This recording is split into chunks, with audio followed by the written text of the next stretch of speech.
ஏங்க சீமானும் விஜயும் பாத்தீங்கன்னா ஏதோ ஒரு 3 மணி நேரம் பேசினதா ஒரு நியூஸ். ஆமா ஆமா, அது ஆனா உண்மையா பொய்யான்னு தெரியல. அது உண்மையாக இருந்தாலும் கூட நல்லதுதான். சாட்டை துரைமுருகன் சொல்லிட்டு ஏதோ ஒரு இன்டர்வியூல சொல்லிட்டு இருந்தாப்ல. ஆனா அது என்ன பேசினாங்க அப்படின்றது உண்மை வெளியே வரல. என்ன பேசியிருப்பாங்க, அரசியல் தான் பேசியிருப்பாங்க, வேற என்ன பேசியிருப்பாங்க. ஒரு ஆக்சுவலா வந்து சீமான் வந்து விஜய முன்கூட்டி எதிர்பார்த்தது, விஜய் வந்து அரசியலுக்கு வந்தோம்னா நம்ம கூட வந்துருவாப்ல, அரசியல் வந்தோம்னா நம்மளோட ஜாயின் பண்ணி தான் எதா இருந்தாலும் செய்வாப்ல அப்படின்னு ஒரு நம்பிக்கையா இருந்தாங்க. ஆனா அவரு கட்சியை தொடங்கினதுக்கு அப்புறம் அவருடைய கொள்கை கோட்பாடு அப்படின்னு எல்லாம் பெரியாரு திராவிடம் இந்த 2 விஷயங்கள் உள்ள சேர்த்ததுனால இவங்களுக்கு பெரிய கோபம். கோபம்னா கொஞ்சம் நஞ்சம் கோபம் இல்ல, எக்ஸ்ட்ரீம்லி கோபம். பாக்குற எல்லாருமே வந்து விஜய ரொம்ப கடுமையாக விமர்சனம். டிவியில பாத்தீங்க அப்படின்னா இடும்பவனம் கார்த்தின்னு சொல்லிட்டு அவரு கடுமையான விமர்சனம் வச்சாரு. சாட்டை துரைமுருகன் அவர் ஆல்ரெடி ஒரு யூடியூப் சேனல் ஒண்ணு இருக்கு, அதுல பயங்கர காமெடி. அணில்னு ஆரம்பிச்சு விட்டதே அவர் தான், அணில் குஞ்சுங்கன்னு சொல்லி ஆரம்பிச்சு விட்டதே சாட்டை துரைமுருகன் தான். அதே மாதிரி வந்து சீமானும் அவரோட கொள்கை கோட்பாடை வச்சு ரொம்ப பயங்கரமா பேசினாங்க. ஆனா இப்ப 3 மணி நேரம் பேசிருக்காங்க அப்படின்னா 2026 தேர்தல்ல 2 பேரும் சேர்ந்து நிக்கிறது கூட வாய்ப்பு இருக்கு. இப்ப 2 பேரும் சேர்ந்து அப்படின்னா ஜெயிப்பாங்களா? அதாவது முதலமைச்சர் ஆக வரைக்கும் முடியறதுக்கு வாய்ப்பு இருக்கு. எல்லாமே மக்கள் கையில தானே இருக்கு மாற்றம். ஒருவேளை அப்படி ஜெயிச்சிட்டாங்கன்னா இதுல யார் முதலமைச்சரா இருப்பாங்க? கண்டிப்பா சீமான் தான். ஏன்னா இது இப்போதைக்கு வரைக்கும் ரொம்ப பெரிய அப்படி எல்லாம் ஒண்ணுமே கிடையாது. சீமான் வந்து ஆல்ரெடி அவரு 2009 கட்சி தொடங்கினதுல இருந்து இதுவரையும் தேர்தல் இருந்திருக்காரு. ஒரு தேர்தல் கூட நிக்காம இல்ல.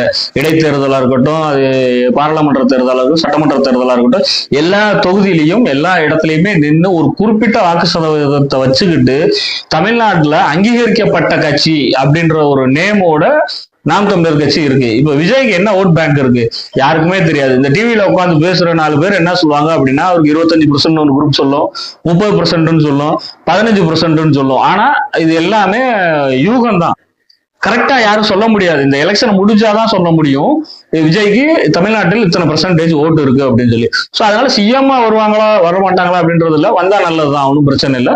ஆனா சிஎம் கேண்டிடேட் வந்து சீமான் தான். வேணா டெப்டி சிஎம் வேணா விஜய்க்கு கொடுக்கலாம், விருப்பம் இருந்தா கொடுக்கலாம், இல்லைன்னா இல்ல. இது வந்து யாரு முடிவு பண்றது? கூட்டணியில முடிவு பண்ணிடுவாங்கல்ல.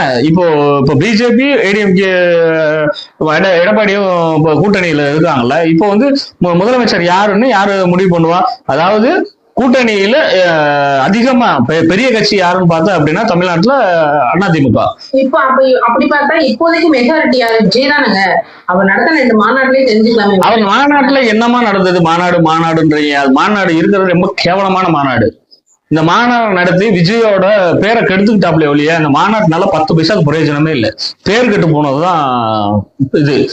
மாநாடு நடத்துறீங்க, ஓகே, கிரௌட காமிச்சிட்டீங்க. 2வது மாநாடு எப்படி பண்ணணும் என்னன்னு தெரியாம கூட்டத்தை சேர்த்து அவன் இங்க வர்றவன் என்னென்னமோ பண்றான், அதை பண்ணி இதை பண்ணி ஏகப்பட்டது பிரச்சனை. அந்த ஒரு பையனை தூக்கி போட்டது, இந்த ரேம்ப் வாக்லாம் எதுக்கியா? என்ன அழகி போட்டிக்கா போக போறோம்? அதாவது நீ ஒரு உச்சபட்ச நடிகர் தான், ரேம்ப் வாக் எதுக்கு? சோ அந்த மாதிரி நிறைய பிரச்சனைகள் விவாதங்கள்லாம் நிறைய வந்து விஜய் மேல. சோ அதெல்லாம் ஒரு பக்கம் விட்டுருவோம். இதுக்கு மேலேயாவது தன்னோட சுய சிந்தனையில அரசியலை கொண்டு போகணும் விஜய். இப்போ சீமானோட சேர்ந்தா என்னை பொறுத்தளவு 100% சரியான முடிவுன்னு நான் சொல்லுவேன். இதே வந்து நீ ஏடிஎம்கேவோ டிஎம்கேவோ இல்ல வேற கட்சிகளோட சேர்ந்தீங்கன்னா நார்மல் கட்சி ஆயிருக்கும். சீமானோட சேர போகும்போது அது ஒரு மாற்று அரசியல், இது ஒரு வித்தியாசமான கொள்கை உள்ளது. அது புரியுது. இப்ப வந்து விஜய் வந்து சீமான் கூட சேரணும் இல்ல, இப்ப சீமான் தானே விஜய் கூட சேர்ற மாதிரி ஒரு சூழ்நிலை இருக்கு.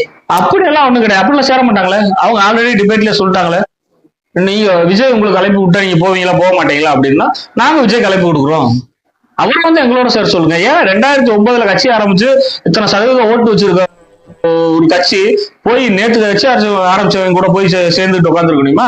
இவங்க போய் அங்க சேர்ந்தா விஜய் தான் சிஎம், சீமான் கிடையாது. புரியுதா? அதான் நானும் சொல்றேன், அப்படி சேர மாட்டாங்க. அப்படி சேர்ந்தா நாம் தமிழர் கட்சி செத்துரும்.